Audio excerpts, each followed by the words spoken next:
Jackpot, I hit the jackpot, jackpot. There was a time, like, it was times I didn't want to live no more. This is some real stuff. I don't, sometimes I don't want to share this because it's like a sign of weakness, but this is just the truth. You don't know who it will help, but you've got to share your story because somebody, it could change someone's life. Why would you not want to live when I have all of these blessings around me, right? I don't know how I quit cold turkey, but I did. Because I don't want to miss a second of my life. I want my life to be that great. Jackpot. Hey guys, what is up? It is your girl Champ, Danielle Champion, and I am back with a video that I actually didn't know if I should make originally. I planned on making this video months ago because this is just a life lesson that worked for me, and I just wanted to share my experience with you guys because maybe it could help someone else. But then with recent events, if you guys watched my last video or a couple of videos, one of my best friends, Andrea Turner, died. And I just realized, regardless of what judgment I will get or whatever it is, now is a more important time than ever to share this with you guys. I spoke honestly with Drea about it briefly, right? But I wish we would have got more in depth. And the thing is, she lived in St. Louis. I lived here in LA. We would talk periodically, but like the last few months we've really been talking a lot, and she, she would talk to me about wanting to change her life. She really wanted to get into Instagram, and she wanted to get, just into the modeling thing. And, I told her I would help her. Like, any of my friends who are like my true core friends from the beginning, I'll help them with whatever, however I can, right? But I guess maybe it was the distance. I don't know if she didn't want to tell me, but I don't know if it was the distance. I don't know if she didn't want to tell me. I don't know. She might not have even been hiding it. Like, I don't know. But I didn't know that she was having a problem with drugs. Drea was, well, before I get into that, what is this video really about? This video is about why I do not smoke weed or do any drugs, okay? The truth of the matter is I used to smoke weed heavy, okay? It wasn't always heavy, but there was a time in LA when it was super heavy and I was just smoking a lot, but I'll get to that. But I want to share with you guys why I personally don't. I never did any other drug really, but this is the reason why I won't in the future and why I don't. But before, let's get into a little bit about Drea. So she was doing drugs. I think she was popping pills. And I know that she was doing lean, which is something I've never done. But the thing is, I didn't know that when we were talking. Some people, when you're having conversations with them, they will just bring you back to an older you. And that's what happened with me and Drea. Like, we were back to how we were when we were younger. So I don't know if this slipped her mind, if she didn't tell me on purpose, or who knows. But the thing is, I didn't know that the problem with this substance abuse was as big as it was. Because Drea was a beautiful girl, okay? She kept herself up. If you looked at her, you wouldn't know that she was doing this, right? She was functioning. She was able to work. She had her children. But it was a problem, to the point where she was having, some withdrawals. Enough about her, because, I'm sure I'll make another video at some point, but there's still some things that are being found out. I don't know for sure what's the exact cause of death. We're waiting on an autopsy, but at the end of the day, in her last couple years, she was struggling a bit, and the thing is, I don't always share my struggles with you guys. I look perfect all the time. Well, I don't look perfect, but I can make things look great. So now I'm about to get really real with you guys. I'm gonna let y'all know why I stopped smoking, and I'm gonna let you guys know about one of my biggest struggles ever. So I would say that a couple years ago, being in LA by myself, like I have some family, like I have one of my godmoms is out here, and I actually have my brother Timothy who's helping me film this video right now in case I get emotional or whatnot. But I felt pretty alone out here for a while, and this is not to blame anyone, but this is just the truth of my story. So at the time I was dating a guy who was making me pretty miserable, okay? Spent way too much time at Sweetie Pies, which also made me pretty miserable, okay? And we can get into why that made me miserable later. This is not to blame anyone, this is just to tell the story. But so it was the guy, it was that I was working, I think, a restaurant job where I was miserable. And the truth of the matter is, it got to the, like, I always smoked a little bit, okay, weed. no cigarettes, nothing else.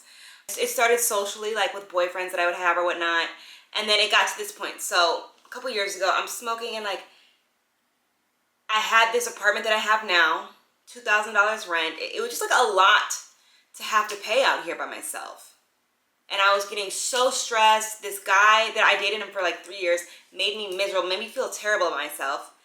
And it also goes along with this, because I don't even know why I was putting up with it, but I do know, but at the time I didn't. But it got to the point where I was just so stressed that I was smoking all the time just to get high, and not, I guess for me, it was just a way to escape my problems, kind of. It didn't start that way, but it kind of became that way, right? And I didn't even know that I was using it as a source of release, okay? And that is when I think smoking weed or any kind of drug, even alcohol, can get very dangerous. Okay, now addiction runs in my family. And this is another reason that this story is so important for me to tell, because one of Drea's sons found her. And that really hits close to home because my brother found my mom when she died. My mom died of a drug overdose or like a complication of some sort. So this whole thing really reaches home to me, and it's just like I want other women to know how to overcome what I overcame. Now, no matter what your reason is for being upset, maybe you're depressed. I went through major like depression out here in LA, being by myself, just like, and not only that, I'm in a city where there's a lot of fake people. There's just like you're always comparing yourself to people on Instagram. There is so much stuff going on. So long story short, I'm smoking. It got to the point where it really became a problem was I was smoking like 4 or 5 blunts a day to myself, okay? And I was still functioning. Nobody really knew, but I noticed when I didn't do it, I was getting very agitated. I was getting mean. I was just stressed. Like, I'd be mean to myself. Like, I would just be stressed. Like, when I didn't do it, I would be so anxious. And so at the time, I'm dealing with this guy, and it got to this point where I was just feeling so low. Like, why would you keep dealing with someone who's treating you like crap? So I'm just feeling so low about myself. I couldn't figure out, like, why am I still putting up with this? And, I would just go to work, go home, smoke my blunt, and just be depressed. And, like, I was getting nowhere in life. And it wasn't like me. That's not how I usually was. So I was just doing this all the time. And then it came to one, like, there was a time, like, it was times I didn't want to live no more. This is some real stuff. Sometimes I don't want to share this because it's like a sign of weakness, but this is just the truth. And it's just something that I went through, right? And I wish I would have shared this with Drea. Even though we don't know the cause of death all the way yet, I wish I would have shared with her other coping mechanisms. And that's why you don't know who else is going through this. You don't know who will help, but you've got to share your story because it could change someone's life. But so it got to the point where, I'm saying, there's some nights I used to not even want to wake up, which makes no sense. Like, why would you not want to live when I have all of these blessings around me, right? But I was just surrounded with this, like, cloud of just doom. So it got to the point I'm smoking like 4 blunts by myself. I'm not even sharing, you guys. Like, I'm just like, you know what I mean? Like, and I had to be like that all the time. To deal with how my life was, I had to smoke, be high. I'm smoking my weed only. But one day I realized I'm just like, I'm at rock bottom. I'm miserable. When I tell you I was miserable, I was miserable. And the thing is, you guys would have never known by looking at my pictures in the gram. If you even go to my pictures during that time, you wouldn't know. And one day I was just like, yo, I'm 1,000 miles away from my family. I don't have to be this far away from my family just to live like this, like just to be miserable all day and not even really following my dreams all the way, just doing nothing. So I decided, I was doing something, but I was still putting out content, but I wasn't going hard like I was now. And I was like, I'm 1,000,000 miles away from my family. If I died today and went to heaven and talked to God, and he asked me, are you appreciating your life? The answer would be no. And I was like, why am I not appreciating my life? Why am I so depressed? And then I had to realize, you know what? I have to stop the weed. I'm not saying weed made me depressed, but what I am saying is it was a coping mechanism. And I got fed up to a point where I didn't want to have not even one more second of my life being that miserable. I wanted my life to be so amazing that I didn't have to smoke weed just to get through the day. I wanted my life to be the real goal, and that this is my goal now that I even still strive for. I want my life to be so amazing that I don't want to smoke weed or be not present for not even a second of it. I want to be so present because my life is so amazing that I wouldn't dare get high in any form, smoke weed or anything, because I don't want to miss a second of my life. I want my life to be that great. And then I had to think to myself, well, right now I'm miserable. How can I get it that great? The only way would be for me to stop smoking, don't drink no alcohol, nothing. To get through it, I had to create a life that I wanted and that I loved, and I had to work hard for it. And the only way to do that was to be sober. I couldn't do that high. How can you create an amazing life high? Because if you're high, you're just running from it. Okay?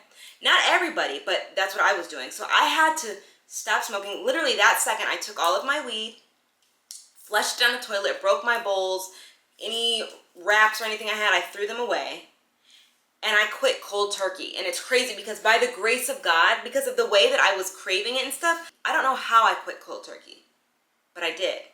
And God gave me the strength to keep going. And it was hard. There were days that I was super sad, but by being sober, I was able to rebuild my life. I was able to think clearly and fix the things that I was running from in the first place by using the weed. So at this point, I had stopped smoking. I was sober all the time, and I put in that work. My work ethic came up. And also, I forgot to tell you guys this. Another thing that I was on was Adderall, which may have caused me anxiety. If you guys look up the side effects of Adderall, I had been prescribed Adderall since first grade, and I had taken it every single day. Every single day.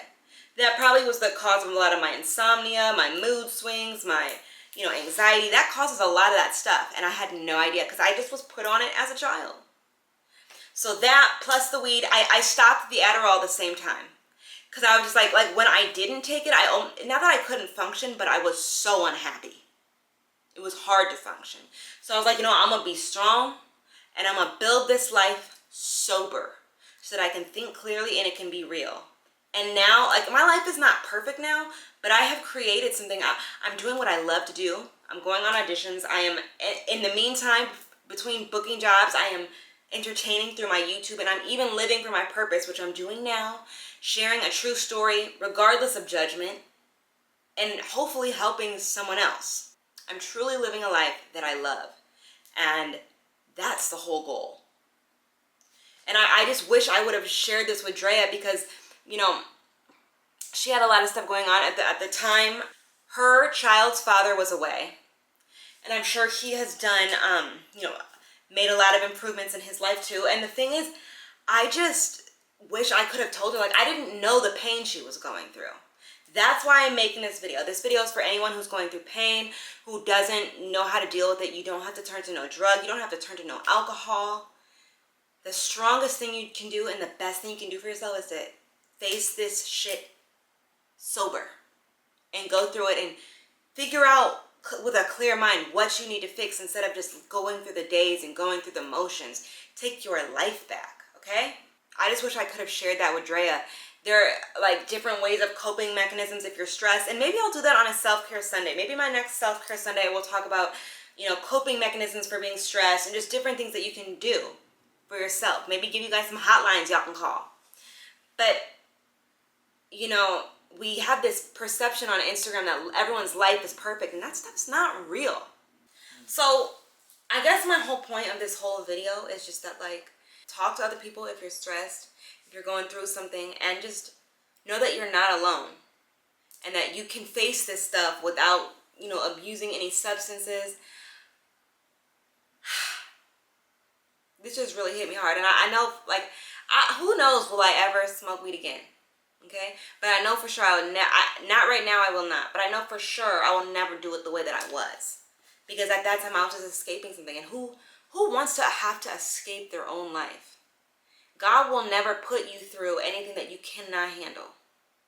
Okay, never. You just got to be strong enough to do it and make yourself, and that's what I did. the best thing, you know what I'm saying? Like a lot of people are just in general in the day, like why do we have to alter our state of mind to enjoy the day? I want my life to be so enjoyable, so great that I wouldn't dare miss a second of it with my, my thoughts being altered. You know what I'm saying? I want to enjoy my life just as it is because it's that great. And the only way I could do that was by being sober. My message is that there are other ways besides getting high or drinking to deal with your problems, and be strong, face them head on. You can build the life that you want. So I really don't know what more to say about all this, but any questions that anyone has, please put them below. I'll answer the question. This can be an open discussion, guys. Hopefully just support. You know, I don't judge anyone who does smoke weed or drink alcohol. I still drink, y'all know I love my wine. But I needed that time. I wasn't drinking any wine or alcohol, and I wasn't smoking at all. And I definitely am never getting back on Adderall. There are other ways to do it. Be strong, figure those out. Like, comment, subscribe. R.I.P. Andrea. And I'll see y'all next time.